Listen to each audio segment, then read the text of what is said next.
Hi, my name's Saif. I'm a first year medical student at Sunderland University, about to go into my second year. In this video, I thought it'd be handy to give a few sort of tips on writing personal statements. Obviously, with medical schools, give the personal statement a lot of importance, whereas some just require you to do it but don't actually look at it in terms of giving offers out. But nevertheless, of course, you still want it to be a great statement because it's something that they'll see and it could just potentially help your application. One thing that a lot of people seem to forget is that your personal statement is obviously personal. There's no point sort of thinking of extravagant quotes from doctors or random scenarios that aren't really applicable to you. You want to give the medical school your insight on medicine and why you want to do it and why you're a good candidate, and not some random waffle that you think is going to impress them, but chances are it might not. When it comes to writing your personal statement, at least when it came to writing mine, I had different documents sort of covering what I wanted each paragraph to cover, where I'd have an introduction one, like a main body one, and then also a conclusive one. This isn't necessarily a great template, it's just what I used. With my sort of main body, I had it split between sort of the academic reasons why I wanted to do medicine, and then backed up by work experience as well.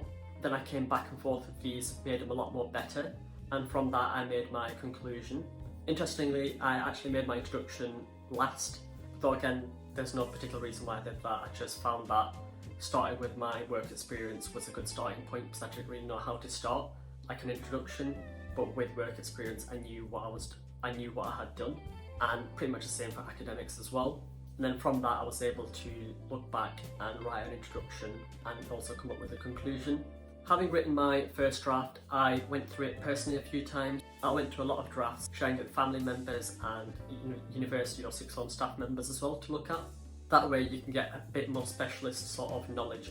Something that you should obviously not do for your personal statement is copy bits out of other statements, or like while it's good to get inspiration from statements online, don't use what they've used because again that's theirs and it's also been put through a plagiarism checker.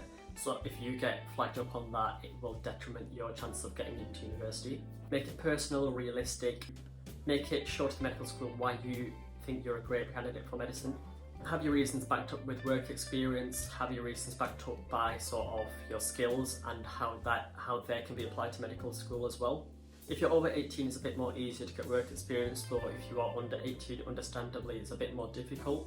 There are things such as like online courses that you can do through like FutureLearn, where you can engage with courses from other universities online, which can be helpful. I believe a medical school I did a digital placement online as well, and again that's something that could strengthen your application too.